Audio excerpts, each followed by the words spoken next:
1999, Morpheus offered Neo a choice between a red pill and a blue pill. In 2018, this country fractured between red and blue.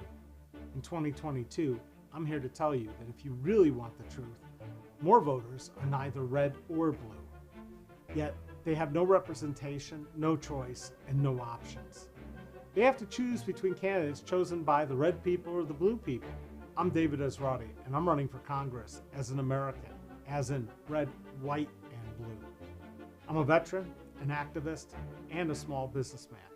I'm asking you to join me in reminding the professional politicians in Congress who their bosses are. I support ranked choice voting, campaign finance reform, and a verified voter information system, all so we can stop having the best politicians money can buy. It's time to elect a veteran who will work for you, no matter what color they want to label you. Please go to electesrati.com and learn more. I'm David Esrati, and I approve this message.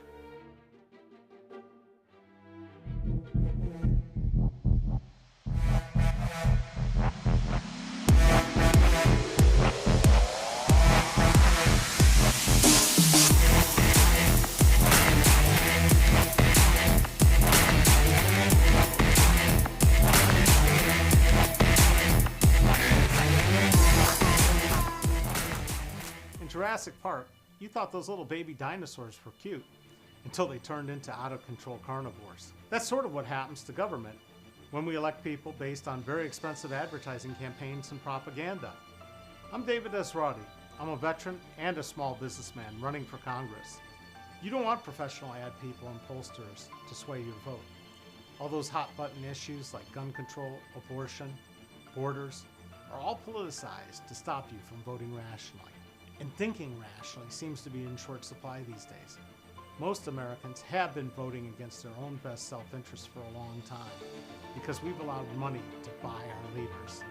1 million Americans died in the last 2 years because our leaders couldn't lead. It wasn't that hard. Mask, distance, test, and then vaccinate. In an instant, we had billions to spend on healthcare for COVID, when for years we've been told we can't provide healthcare for everyone equally in this country. That's an unintended consequence of the pandemic. If you think about it, our government can pretty much do whatever it wants, or what the people who buy our politicians tell our leaders to do. We also had a ton of money to prop up businesses. And next thing you know, it turns out that a living wage was not only possible, but necessary.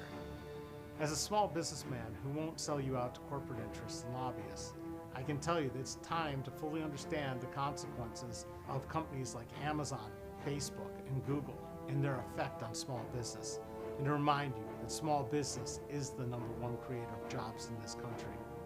So this next election, don't trust this ad or any other political ad. Do your homework and think before you vote.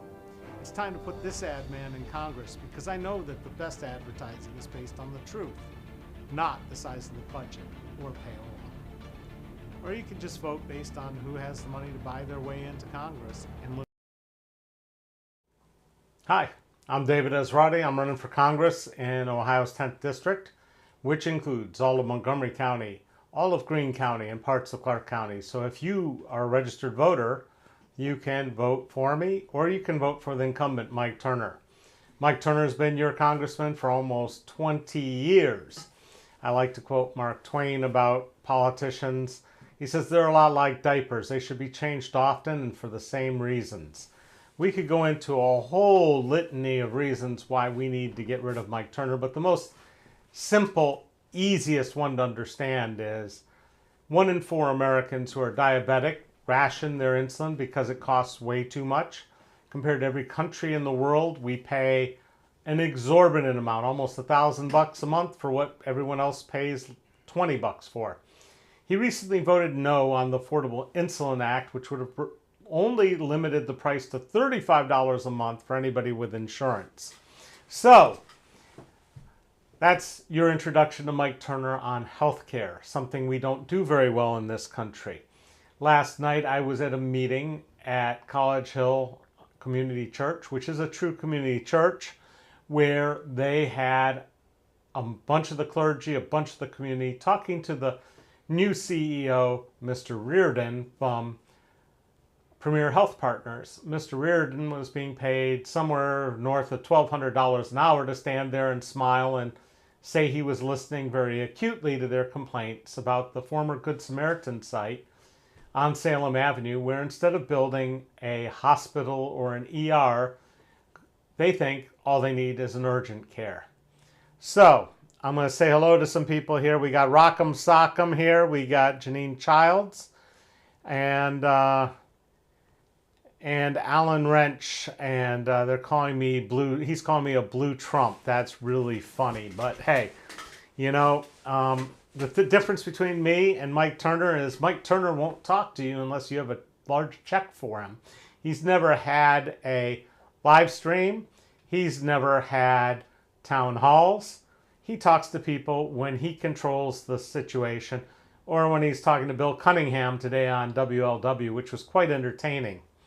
Anyways, Obley, ex-official, why are these people being so mean to you? Well, I've got an answer for that. It's because they're like onions. I love onions. There is nothing better than a gyro with onions. Onion rings are great. But unfortunately, onions don't love me, and they give me horrible gas. So some of these people who don't like me, we'll call them onions. That'll be our code word. Somebody puts a really nasty comment, call them an onion. Okay, so we're going to move forward there. Oh, here we go with Rock'em Sock'em. I'll comment on all of that, all those lies there and everything else if you put your real name on there. Okay, I'm going to deal with people with real names, and there's no way to prove it, but if you go look on my blog about Jennifer Selhorst, you will find out she's a criminal, a thief, and she's a liar. And there's no getting around it, and I don't know where you get any of these other things. As to racism, we'll address that when I bring some people that have known me for a long time on screen to talk to you, including the young man who's been my little brother since he was 10. No, I do not use the N-word. I do use the word ninja, but let me tell you, there have been ninjas for a lot longer in this world than that other word that starts with an N.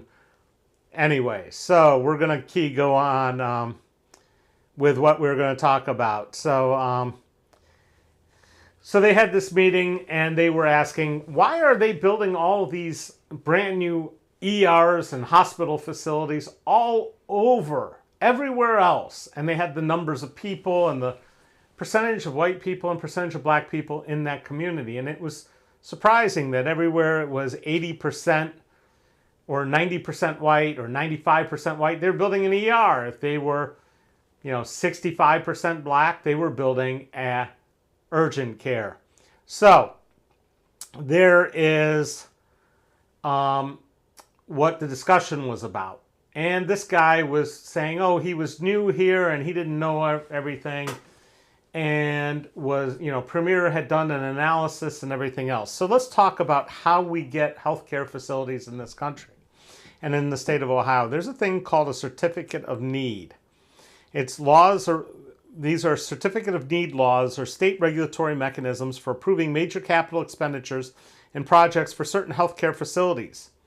In a state with a certificate of need program, a state health planning agency or other entity must review and approve projects like establishing a new healthcare facility or expanding a facility's health services capacity in a specified area. These programs are to control healthcare costs by restricting duplicative services and determining whether new capital expenditures meet a community need. And that community was there last night, and they were asking over and over how they could justify not putting a facility on the Good Sam site, which, by the way, the people had paid for over the last 100 years by subsidizing it. We don't charge these not-for-profit hospitals property taxes. In exchange for that, what they're supposed to do is provide care to the community. Now, how this all works is a majority of most of these institutions get their a lot of their money from Medicare and Medicaid, which is all of us paying to take care of people who can't afford services or don't have health insurance. And so they already are funded by your federal tax dollars to a ridiculous degree. They also refuse to acknowledge what the costs for the services are in advance, or make it simple to compare apples to apples to find out how much it's going to cost to have what I just had, rotator cuff surgery, at one place versus another. So I'm lucky. I get my care through the VA, and they sent me out for community care, and I got the surgery done by the same doctor you would out there in the private practice world.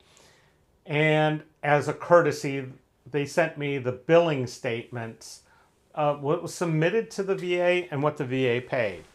So the submission was $110,000 for a surgery that took just a little over an hour. The VA paid $5,500. $5,500. So we got a problem here. Why is there such a discrepancy between what these doctors bill and what is paid by the government? The government gets a much better rate and the doctors take it. So why is that? Well, according to former state rep and Speaker Pro Tem Jim Butler, who tried to pass a truth in pricing laws for healthcare in the state of Ohio for years, he said that the reason they do that is because when somebody gets hit by somebody with car insurance, car insurance, they get to bill the car insurance company for the person with guilt those rates. And it's great. It's a windfall for the insurance companies. So there you go. That's why they do that, because nobody pays full price. So the other reason we have certificate of need is to make sure we don't have duplicative services. So there was a question last night at the meeting, was Kettering Health built the Soin, which has a full emergency room, full hospital with beds and everything. It's a full service hospital. So why is Premier building a building less than a mile down the road on Fairfield Road to provide an emergency room and a hospital? And no, the guy couldn't answer. Of course he couldn't. They're in competition. But the crazy part is it's just a duopoly. It's just the two companies. And this brings up the question of why Premier tore down Good Sam and then put a restrictive covenant on it as well. In fact, before they tore it down, they said nobody else can put a healthcare facility there. And they didn't put the building on the open market because there might have been other hospital organizations like the Cleveland Clinic or the James or Ohio State or somebody else that wanted to come in, take over that facility, or University of Cincinnati hospitals, etc., to run that building. Nope, wouldn't do it. And what's even more interesting is that besides the fact that they put in the restriction on the deed, they have also sat there and said they've talked to the community, and what they think the community wants is a YMCA and a physical therapy center. The community was outraged. They were talking about things like, we want to have a maternity ward. And do you know anything about the numbers and the costs of and the failings of the American healthcare system? And they talked about redlining as well, because red lines have discriminated against poor people and black people for a long time. So Mr. Reardon had no answers for that as well. But let's talk about something about maternal mortality rate. Deaths per 100,000 live births in the United States. Our number is 20.1. The next country down is Canada with 7.5, Switzerland 6.8, United Kingdom 6.5, Austria 5.9, down to Germany at 3.2. Why do all these other countries do better at preventing women from dying during childbirth? That's the first question you should have for healthcare. So, the next thing is we have fewer acute hospital beds per capita than other wealthy countries. Our density of hospitals had been decreasing at a faster rate in the United States than in comparable countries. This is an important number to understand. There are fewer physicians per capita in the United States than there are in most comparable countries. We're not spending money on training physicians and making sure we have enough physicians, and we definitely are failing at psychologists and psychiatrists. But what we do have is the highest percentage of specialists among comparable countries. So, and I can't keep up with all this stuff when people are just throwing crap up here, so I got to review quickly. And there's a lot of people that are just showing off that they are not very bright, and they don't want to talk about the subject, but that's okay. So one of the things we have been doing is shifting care to nurses, and so we have more nurses licensed to practice per capita, and it's grown faster than peer countries since 2000. We also have double the number of MRI machines per capita than comparable countries. These are very expensive machines, and that is absolutely critical. And relative to the size of the economy, the U.S. spends a greater amount on healthcare than others, and it has worse outcomes. Other wealthy countries spend about half as much per person, but all countries have raised the amount of spending. Now, healthcare facility on the west side is what we were talking about. Somebody asked, Grace asked about the Kroger site on the west side. I'm taking it that's the one on Gettysburg that sat empty for a long time. And that building is now owned by the meatpacking plant, and they have plans for it. So that would not be a good site, although it is a good site because it is close to the highway. It's closer than Good Sam is. But apparently the community feels there is a proven need on the Good Sam site, and they are not happy with Grandview as an option. So we've got a short bit of tape here of my comments last night. We're going to play that, and then we will come back to talk some more about that. If you've got questions about healthcare and the provisioning of hospitals, get them lined up, and I'll read them while we're playing this video. Thank you.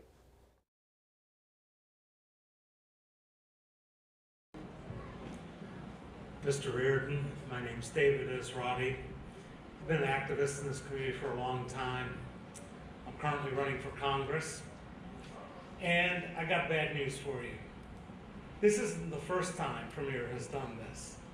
Okay, there was a hospital right across the river called St. E's, and when it sold, Premier spent millions of dollars to go in there and destroy all the medical equipment, the x-ray machines, the electrical, the plumbing, to make sure that that building could not be used as a healthcare facility. That's right.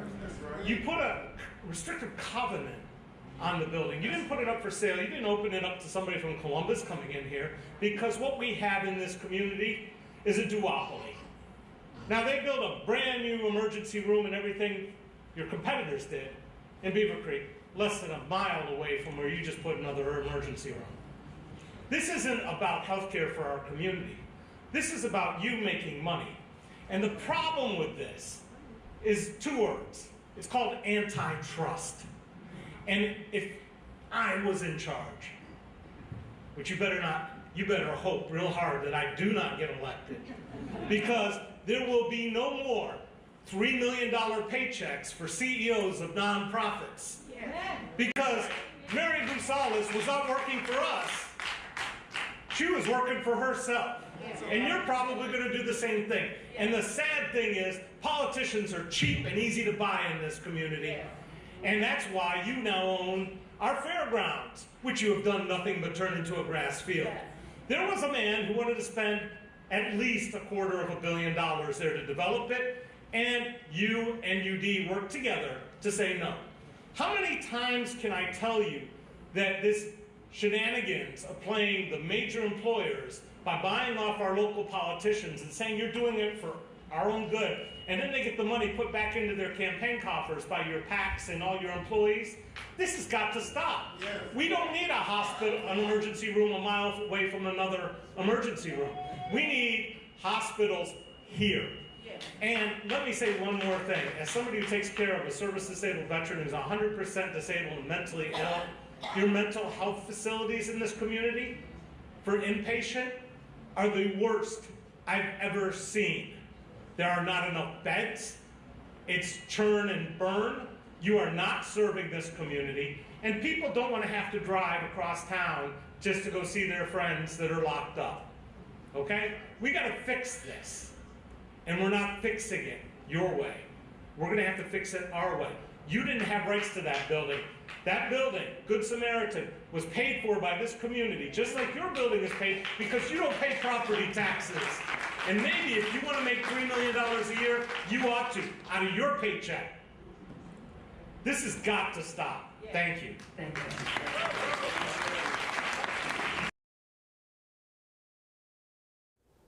So shortly after I spoke, somebody else was speaking at this meeting and asked them why he was talking about building this urgent care over the next 2 years with the potential of expanding it later if they saw the need. He says, well, why can't we do that? Well, and he said, oh, we've got these plans already set in stone and we can't do anything. And I said, wait a second, you've got plans. They're sitting over the plans you used in Beaver Creek. You can use the exact same plans. There's plenty of space. It's a 12-acre site. And he just had no clue of what's going on. So the reality is Premier wants to do a substandard healthcare facility in an area that is underserved, poor, black, and in need of a healthcare facility. So do I think this is going to work by trying to ask him to straighten this out? No. Having these meetings? No. What's going to have to happen is you're going to have to elect people that actually care about healthcare in this country. And some of the people got up there and talked about single payer. And we've got the video of most of the speakers also posted on Esrati, on the Elect Esrati YouTube channel. So you can watch those. But there is a clear need for healthcare. And the other thing that disappeared when Good Sam closed down and they tore it down were 1,600 jobs. So if you want to talk about economic development, they basically bailed out of economic development on the west side in exchange for, quote, economic development everywhere else where they built these hospitals and everything else. The best example, I think, is the new facility that Premier is building right across the street from UD, literally half a mile from their main hospital. They're building a medical facility. And I am bewildered, but you know, the great thing about that one is UD and Premier are paying RTA to make a free bus line that runs up and down Brown Street downtown and loops to the arcade.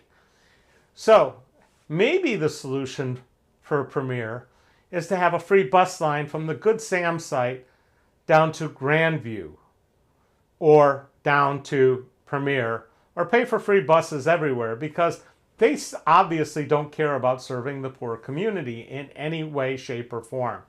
I've already called the right flyer, as they call it, the white flyer, because it's the only free bus stop and it's in the more affluent parts of the city.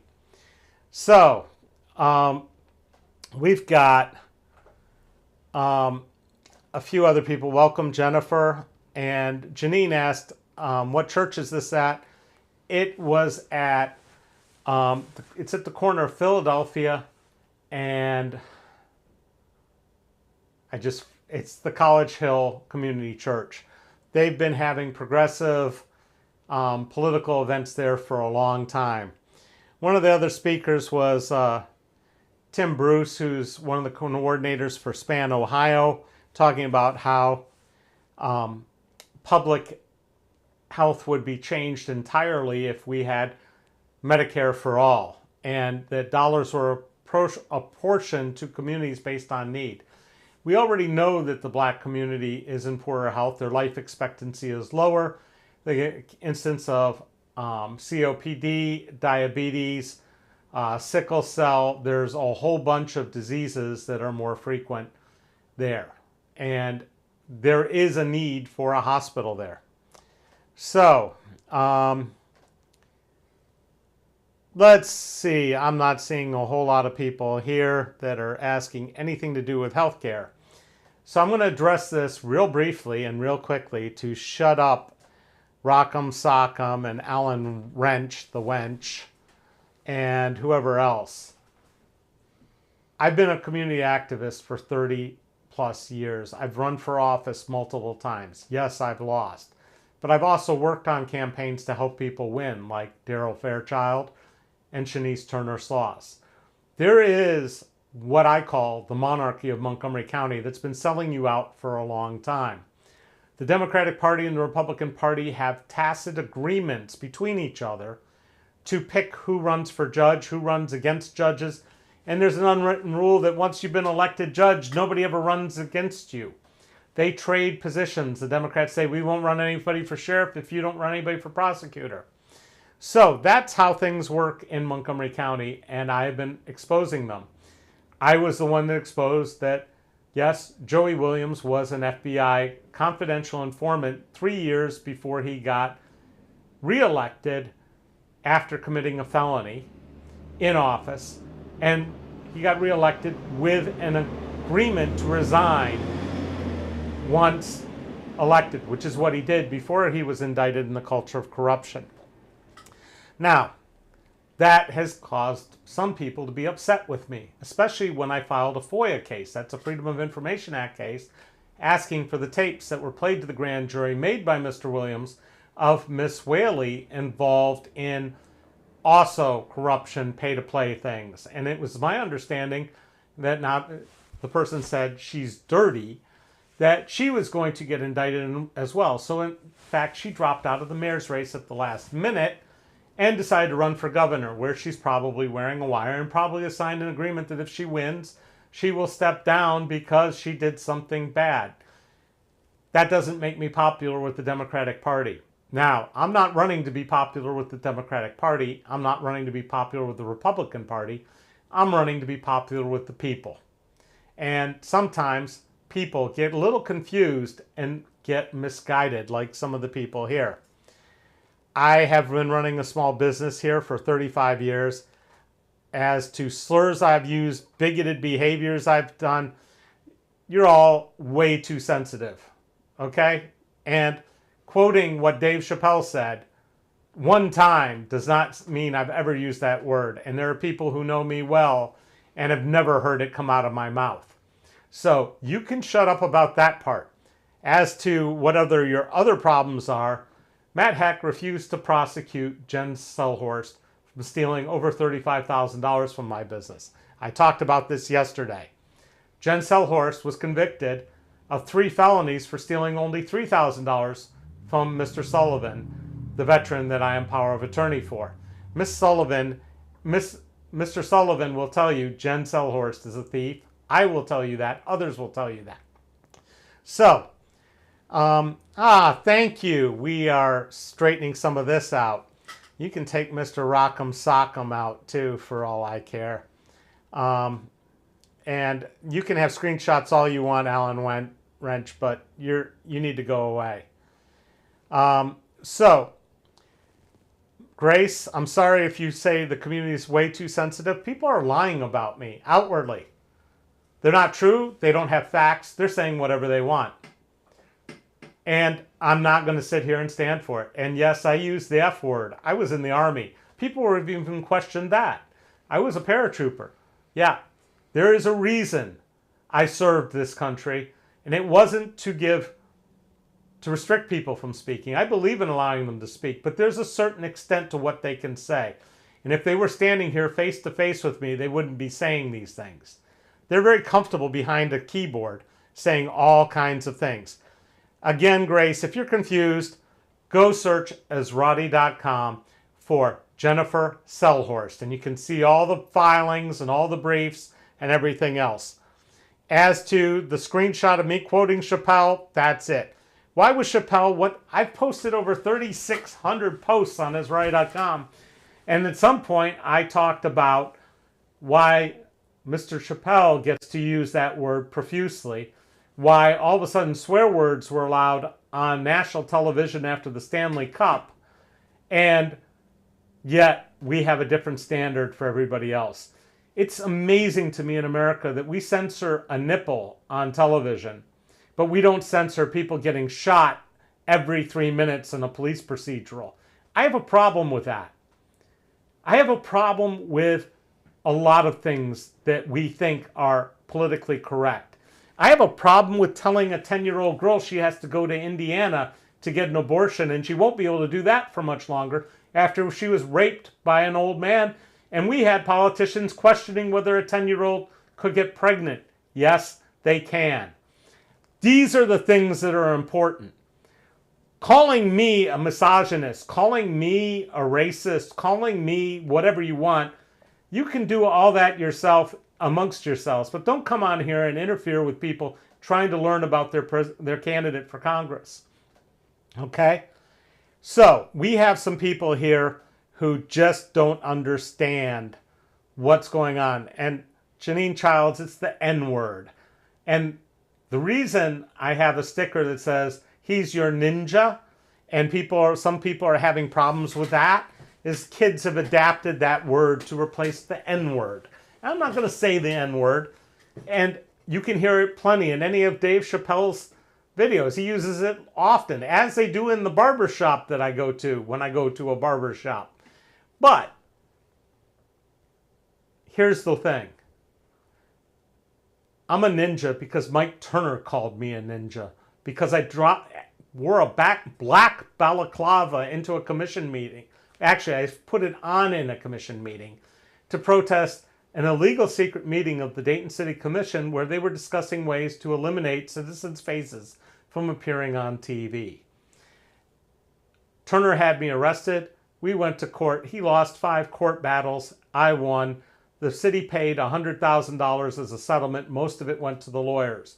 This was back in 95 that I got arrested. It was 97 before it got resolved. That's why I'm a ninja. Mike Turner gave me that name. All right. So, as to hospitals, okay, we have a problem here, and it's that the 3 hospitals work together with an organization called GDAHA. Anywhere else, that's the Greater Dayton Area Hospital Association, anywhere else, this would be considered antitrust and collusion, that they're not actually free markets and competitive in the medical marketplace. There have been doctors who have tried to found other alternatives to healthcare. They tried to do the Dayton Heart Hospital, and the city of Dayton gave them hell about locating next to the Bond-Bright facility right there along the highway, and said, no, you can't build there. The neighborhoods don't like it, and they stopped it. And later, they got around it by building basically in the parking lot of St. E's, which was already zoned as a hospital. And then Premier and Kettering did their damnedest to shut it down, denying privileges to doctors that practiced there. Trust me, Premier and Kettering Health are not your friends. There's a man named Mike Irvin, Dr. Mike Irvin, who made a ton of money. How did he make a ton of money? Real easy. We only had 2 health insurance companies in this community, basically, for large plans. One was Anthem, and the other was Western Ohio Healthcare. So he decided to start his own health insurance firm called Five Rivers Healthcare. And he started signing up major employers who were sick and tired of paying outrageous bills that were going up 40% a year because there was a duopoly. We didn't have antitrust. So he set this thing up, and he started getting the city of Dayton with 3,000 employees, Dayton Public Schools with 2,000 employees, GM with, at that point, probably 10,000 employees, and the two insurance companies basically had a cow. So the next thing they did was they bought Dr. Irvin out. He got paid a lot of money to go away. And the only thing left of Dr. Irvin's legacy is that green mirrored building at the corner of Patterson and Stewart. That was his headquarters. So let's talk about what would happen if Congress said, if you receive over 40% of your income from federal dollars through Medicare and Medicaid, you can no longer pay your CEO more than 10 times what you pay your average employee in your organization. What would happen to these for-profit institutions? What would happen if we started paying for all the college for doctors in exchange for them working in low-income areas? We could do all kinds of things to improve healthcare. As to expanding healthcare for children, there is, I say it often, if truly these people were pro-life, they would have maternity care, they would have prenatal care, they would cover the cost of giving birth, which at this point is, women who give birth incur $19,000 in additional health costs and pay almost $3,000 more out of pocket than those who do not give birth. That's a statistic in the United States. We pay more to do everything in the United States, and we have worse outcomes. If they really cared about children, they would have maternity leave for both parents, paid, to spend time the first 6 months, the formative years of a child's life, so the parents can bond. We could do things like they do in every other country, where childcare costs are covered instead of eating up a ridiculous amount of their salaries. That's why we have two earner families as almost the norm. We can go on through the steps, but I got to tell you, the biggest fraud in this country is how we treat the mentally ill. We put them in jail. We put them in prison. Those are not mental health care facilities. Reagan shut down the psychiatric hospitals in this country, kicked those people out the streets. Our homeless problem started to rise. Petty crime rose, and we still haven't solved the problems. I asked the head of Premier what he was going to do about its mental health facilities, because he doesn't really have some. And why do I know about this? Because I took over as POA for a mentally ill veteran over 6 years ago, and before I got him into the VA, I got to visit him at the Grandview Mental Health Facility, at the Miami Valley Hospital Mental Health Facility, and those places were absolute wrecks compared to what the VA does, and even that isn't really up to snuff. So, how do we fund women's health care, Janine? We have universal health care for everybody, like every other industrialized nation. We totally eliminate the health insurance industry, and we provide health care to everybody in the country. We pay 35% overhead just to make sure health care insurance companies make millions and billions and trillions of dollars. We don't need to spend that money. We can spend it on actual provision of health care. Thank you. So, as to I-70, you going to admit that you marched on the Capitol on January 6th? Because stop with the 2,000 mules stuff, because it's not going to get any traction here. Pissy Pisante, I can't handle 3 trolls on live stream. I can, but it stops me from talking to people who actually matter. So that's why I'm going to ignore you and call you an onion. I love onions, but I can't tolerate them. All right, we've talked for long enough today. We'll be back tomorrow, because last week's subject on, I think it was on electric train, on high-speed rail. Was that it? That was high-speed rail. We had some problems with our internet, and it didn't really broadcast, and I cut it short. We're going to talk about high-speed rail tomorrow and the impact it would have in this country. If you've got any other questions or anything you want me to talk about, drop it in the comments. I see that. And I've already talked about universal basic income. UHC and UI has been going back and forth from years. I don't know what either of those are. I am running for national office, so that's what I'm pushing for, single payer and true national health care. Anyway, will you help people like that little girl get an abortion? I will make sure that the Supreme Court either gets packed and stacked, or that we make it a national law and pass it into law where the Supremes can't do anything about it. That abortion is a woman's choice and a national human right. All right, I'm sorry I haven't seen all the questions because some people decide that they're more important than talking about the issues than me. That's the way it goes. If you want to find out more about me, you can go to electesruddy.com, and you can also subscribe there to get my weekly email. I don't do the fear of, failing if you don't donate money like Nan does 10 times a day and other candidates.